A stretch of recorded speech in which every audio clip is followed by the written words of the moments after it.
बहुत से स्टूडेंट्स की कॉमन प्रॉब्लम है कि पढ़ा हुआ याद नहीं रहता।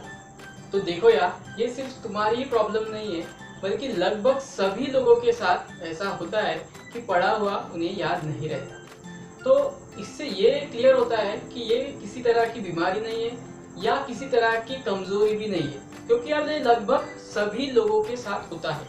इसका मतलब डेफिनेटली इसके ऊपर कोई इलाज भी होगा। मतलब कि मेमोरी पावर यानी कि याद रखने की क्षमता को बढ़ाया जा सकता है, और उसी के बारे में आज हम इस वीडियो में बात करने वाले हैं। So hey everyone, welcome, myself Dinesh. और आज के इस वीडियो में हम बात करने वाले हैं कि पढ़ा हुआ याद कैसे रखें, यानी कि आपकी मेमोराइजिंग पावर को कैसे बढ़ाएं। तो देखो यार, इस वीडियो में हम मेनली दो चीजों पर बात करने वाले हैं। पहली तो आपकी हैबिट्स, यानी कि आपकी क्या आदतें होनी चाहिए कि जिससे आपकी मेमोरी पावर स्ट्रांग हो, और दूसरा हाउ टू स्टडी, यानी कि कैसे पढ़े कि जो कुछ आपने पढ़ा है या फिर आपने जो कुछ स्टडी किया है वो लंबे समय तक आपकी मेमोरी में फिट रहे। ठीक है, तो इन दो मेन चीज़ों पर हम इस वीडियो में बात करने वाले हैं। तो सबसे पहले हम बात करेंगे हैबिट्स पे। अब देखो यार, हमारी ह्यूमन बॉडी को कोई भी अच्छी आदत लगानी हो ना, तो एक बहुत मुश्किल काम हो जाता है। क्यों? क्योंकि इसमें बहुत ज़्यादा टाइम लगता है। साइकोलॉजी के एक कंसेप्ट के अनुसार आपने भी शायद सुना होगा कि हमें कोई भी आदत लगानी हो तो हमें पूरे 21 दिन लगते हैं उस आदत को लगाने के लिए। लेकिन देखो यार, ये एक एवरेज वैल्यू है, क्योंकि हर इंसान दूसरे इंसान से अलग होता है। आपकी आदतें अलग है, मेरी आदतें अलग है। इसी तरह से अगर देखा जाए तो आपको भी जो नई आदतें लगानी है उसके लिए आपको हो सकता है 15 दिन लगे, तो वही आदत मुझे लगाने के लिए 1 या 2 महीने लगे, क्योंकि हर इंसान एक दूसरे से अलग होता है। अब ये सब मैं आपको क्यों बता रहा हूँ? क्योंकि मेमोराइजिंग पावर को बढ़ाने के लिए आपको जो अच्छी आदतें लगानी है वो डेफिनेटली आपको लगाने में देर लगने वाली है। क्योंकि यार ये मतलब ऐसा नहीं कि गोली खाओ और 2 दिन में आपकी मेमोरी पावर डबल, तो ऐसा तो होने वाला नहीं। अगर ऐसा होता तो आजकल हर कोई सक्सेसफुल होता है ना। जो पढ़ा लिखा वो हर चीज़ अगर उसको याद हो जाती तो हर कोई यार सक्सेसफुल होता। तो इसीलिए यार मुझे आपको ये बताना है कि ये सारी आदतें लगाने के लिए आपको लगने वाला है टाइम, और इसीलिए जो आदतें मैं आपको बताने वाला हूँ, अगर आप उन्हें मतलब दिमाग में ठान कर रोज प्रैक्टिस करेंगे तभी यार आपकी मेमोरी पावर बढ़ने वाली है। क्योंकि ये आपकी खुद की इंटरनल पावर है। तो इसे आप कोई भी आपको बताएगी कि ये टेक्निक फॉलो करो, ये गोलियां खाओ, कुछ नहीं होने वाला। जब तक आप खुद की हैबिट्स को नहीं बदलते तब तक आप अपनी मेमोरी पावर को भी नहीं बदल सकते। तो सबसे पहली आदत है proper planning and time table. इसमें आपको क्या करना है, आपको अपनी स्ट्रैटेजी डिसाइड करनी है। यानी कि आज मुझे कितना पढ़ना है, क्या पढ़ना है, कितने टाइम के लिए पढ़ना है, कौन से सब्जेक्ट्स पढ़ने हैं, इसकी आप पहले प्रॉपर एक प्लानिंग करेंगे। ठीक है, अब हर एक सब्जेक्ट के लिए या फिर आपके जो टॉपिक्स आपको कवर करने हैं उनके लिए आपके एक टारगेट यानी कि आपके गोल्स डिसाइड कीजिए कि मुझे इतने इतने टाइम में इतना सिलेबस या इतना पोर्शन कवर करना ही करना है। मतलब आपके टारगेट्स, गोल्स को डिसाइड कीजिए। सेकेंडली, आपको जो कुछ भी सब्जेक्ट्स पढ़ने हैं वो किस स्पीड में पढ़ने हैं। यानी कि अगर थियोरी पार्ट है तो जल्दी से पढ़कर निपटाना है, कोई कंसेप्चुअल चीज़ है तो उसे आपको ज़्यादा देर के लिए पढ़कर अच्छे से समझना है। इसकी प्रॉपर प्लानिंग कीजिए। अब हर एक सब्जेक्ट के लिए ये भी डिसाइड कीजिए कि मुझे ये सब्जेक्ट पढ़कर समझना है कि इसे मुझे लिखकर समझना है, या फिर जो मैथ्स के प्रॉब्लम है उन्हें आपको सॉल्व करके समझना है। तो इस तरह से हर एक सब्जेक्ट के लिए प्रॉपर प्लानिंग बनाइए। ठीक है, और इसके लिए चाहिए आपको एक प्रॉपर टाइम टेबल। अब आपसे बेहतर तो आपको और कोई जानता नहीं होगा, इसीलिए आप अपना खुद का टाइम टेबल खुद से डिज़ाइन कीजिए कि मुझे कैसा टाइम टेबल बनाना चाहिए अपने टाइमिंग और अपनी हैबिट्स के अनुसार। ठीक है, अब इसके लिए आप चाहे तो गाइडेंस ले सकते हैं किसी का, पर खुद का टाइम टेबल खुद ही बनाइए। ठीक है, अब इस प्रॉपर प्लानिंग की ना आपको आदत लगानी है, हैबिट आपको लगानी है, और इसीलिए आपके जो रोज के काम है उनका प्रॉपर प्लानिंग आप जैसे ही सुबह उठेंगे सबसे पहला काम आपको यही करना है कि जो आपको दिन भर में काम करने हैं उनका आप एक प्रॉपर प्लानिंग बनाएंगे, और उसी के अनुसार आपका एक अपना टाइम टेबल भी आप बनाएंगे।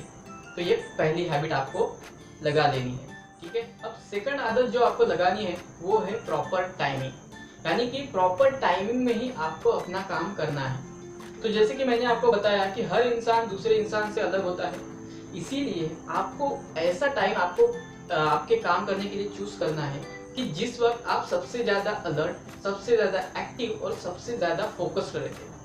अब ये ऑब्वियसली ये टाइम हर किसी के लिए अलग अलग होगा। किसी को सुबह काम करना पसंद होगा, किसी को दोपहर में, तो किसी को रात में।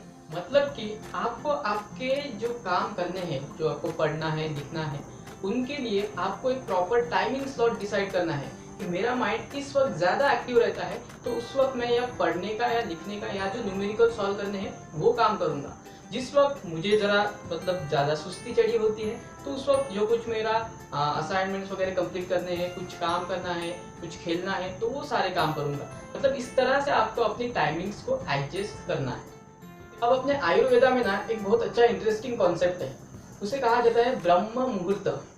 ठीक है, और ये टाइमिंग होता है सुबह के 4 बजे का। अब इसमें होता क्या है कि हमारी जो बॉडी की नेचुरल बायोलॉजिकल साइकिल है वो रिचार्ज होती है या फिर रिपेयर होती है कह लो। तो इसमें क्या होता है, हमारे जो न्यूरॉन्स है ना वो सबसे ज़्यादा एक्टिव होते हैं इस टाइम पे, और इसीलिए कहा जाता है कि सुबह पढ़ना अच्छा होता है। लेकिन टाइमिंग है 4 बजे का। ठीक है, लेकिन यार मैंने जैसे आपको पहले बताया, हर इंसान दूसरे से अलग होता है। किसी को सुबह काम करना पसंद होता है, तो किसी को शाम को, किसी को रात को। तो यार ऐसा कुछ नहीं कि आप उसी टाइम में काम करो, लेकिन हाँ, आप अगर सुबह उठ सकते हो तो ट्राई करो कि 4 बजे उठो और इस चीज़ का फायदा उठाओ। क्योंकि ऐसा कहा जाता है कि इस टाइम पे 4 बजे सुबह, इसे ब्रह्म मुहूर्त कहा जाता है।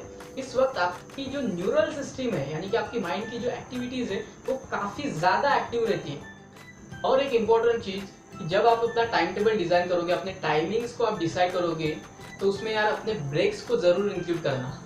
ठीक है, क्योंकि ये आपको रिचार्ज करेगा। जब भी आप कोई आधे घंटे का या 1 घंटे का कुछ काम करो, तो उसके बीच में आपको 15 या 20 मिनट का ब्रेक लेना ही लेना है। इससे आपका मूड भी फ्रेश होगा और आप ज़्यादा एनर्जेटिक फील करोगे। ठीक है, अब तीसरी आदत जो आपको लगा लेनी है वो है प्रॉपर प्लेस की, क्या कह लो प्रॉपर एनवायरनमेंट की। मतलब आपको जब भी पढ़ाई करनी हो तो चूज करें ऐसी जगह कि जहाँ पे आपको शांति मिले। ठीक है, शांताबाई नहीं, शांति। ओके, और जहाँ पे मतलब लाइट अच्छी तरह से पहुँच रही हो। ठीक है, और तीसरी बात कि आपको ऐसी जगह चूज करनी है कि जहाँ पे आपको टेबल और चेयर की सुविधा मिले। मतलब यार हमारे माइंड को ये पता होता है कि आप अगर बेड पे बैठे हो तो हमारे माइंड को पता है कि ये जगह सोने की है, तो वो वही चीज़ करता है। आप किचन में बैठे हो तो माइंड को पता चलता है कि ये जगह खाने की है, ऑब्वियसली आपके मुंह में पानी आता है। तो वैसे ही जब भी आप पढ़ाई करो तो एक ऐसी जगह यानी कि प्लेस डिसाइड करो कि जब आप उस पर बैठे तो आपके माइंड को लगे कि हाँ ये अभी पढ़ाई का वक्त है और इसी वक्त पे मुझे सबसे ज़्यादा एक्टिव या फोकस रहना है। अब ये आदत है, आप जैसे रेगुलर प्रैक्टिस करोगे आपके दिमाग में छप जाएगा कि इस टाइम पे मुझे पढ़ाई ही करनी है, तो आपका दिमाग इधर उधर खिसकाएगा नहीं। ठीक है, तो इसीलिए एक प्रॉपर डेस्क आपके सामने होना चाहिए और एक प्रॉपर बैठने के लिए चेयर आपके सामने होनी चाहिए। अब एक और इम्पोर्टेंट बात कि जब भी आप उस चेयर पे बैठो तो यार सीधे बैठो। इससे क्या होता है, आपका जो वर्टिब्रल कॉलम है या जो स्पाइनल कॉर्ड आप जिसे कहते हो वो इरेक्ट होता है, यानी स्ट्रेट पोजीशन में होता है। अब इससे क्या होता है, उसमें से जो न्यूरल कॉर्ड यानी कि जो आपकी नर्वस सिस्टम की जो कॉर्ड पास होती है वो सबसे ज़्यादा एक्टिव स्टेट में होती है, और इसीलिए आपका जो माइंड है वो भी काफ़ी ज़्यादा एक्टिव होता है, और जो कुछ आप आजू बाजू देख रहे हो, कर रहे हो, तो ज़्यादा एक्टिवली वो अपने अंदर ग्रास्प करता है। तो इसीलिए हमेशा स्ट्रेट बैठे, ठीक है, सीधे बैठे। और जब भी आप किताब अपने सामने रखें तो किताब के ऊपर झुककर ऐसे ना पढ़े, बल्कि किताब को ट्राई करें ऐसे सीधे रखें और ऐसे सीधे पढ़े। ठीक है, इससे क्या होता है, आपका जो रीडिंग रेट है यानी कि आपकी जो पढ़ने की स्पीड है वो काफ़ी ज़्यादा इंप्रूव होती है। अब ये ऑब्वियसली आपको एक दिन में नहीं समझेगा कि हाँ बढ़ गई है।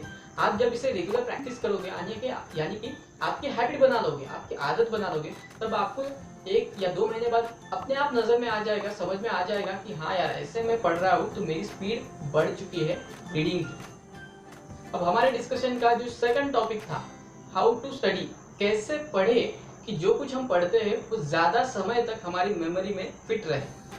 तो देखो यार, हमारी मेमोरी में वही चीज़ें ज़्यादा समय तक रहती है कि जो हमें प्रॉपरली अंडरस्टैंड होती है। यानी कि जो कुछ हमने पढ़ा या जो कुछ हमने लिखा, अगर उसे आप फुल्ली अंडरस्टैंड कर लेते हैं, उसे पूरी तरह से समझ लेते हैं, तो वो चीज़ें आपके माइंड में ज़्यादा समय के लिए रहती है। तो पहली चीज आपको क्या करना है, जो कुछ आप काम कर रहे हो, पढ़ रहे हो, लिख रहे हो, उसे आपको पूरी तरह से अंडरस्टैंड करना है। और उस चीज को आपको ऐसे समझना है कि अगर आपको उस चीज में से कोई कुछ भी पूछे तो आप फटाक से उसका आंसर दे सके, और किसी को भी आप एज ए टीचर के जैसे एक्सप्लेन कर सके। इस तरह से आपको वो कॉन्सेप्ट या वो जो कुछ आपने पढ़ा है उससे आप अंडरस्टैंड करेंगे। अब सेकंड इंपॉर्टेंट चीज इसमें कि जो कुछ भी आप पढ़ रहे हो, सपोज करो आपने आज एक पैसेज कंप्लीट किया, इतना एक पैसेज आपने पढ़ा, तो उस पैसेज में से कौन सी चीजें इंपॉर्टेंट है उन्हें आप हाईलाइट कीजिएगा। अब देखिए मैंने क्या कहा, आपने पैसेज पढ़ा तो उसमें से ये नहीं कि ये लाइंस इंपॉर्टेंट है तो इन सारी लाइंस को हाईलाइट करो, नहीं, उसमें से जो इंपॉर्टेंट वर्ड है, एक शब्द उसमें से जो इंपॉर्टेंट है उसे सिर्फ हाईलाइट करिए। अब इससे होगा क्या कि जब अगली बार आप उस चीज को पढ़ने जाओगे तो आपका माइंड मतलब ऐसे घबराएगा नहीं कि अरे यार इतना सारा पढ़ना है, क्योंकि आपने हाईलाइट बहुत ज्यादा पूरी लाइंस कर रखी है। वही जब आप एक शॉर्ट शब्द उसे हाईलाइट करके रखेंगे तो आपका माइंड अच्छा लगेगा, अरे यार इतना ही पढ़ना है।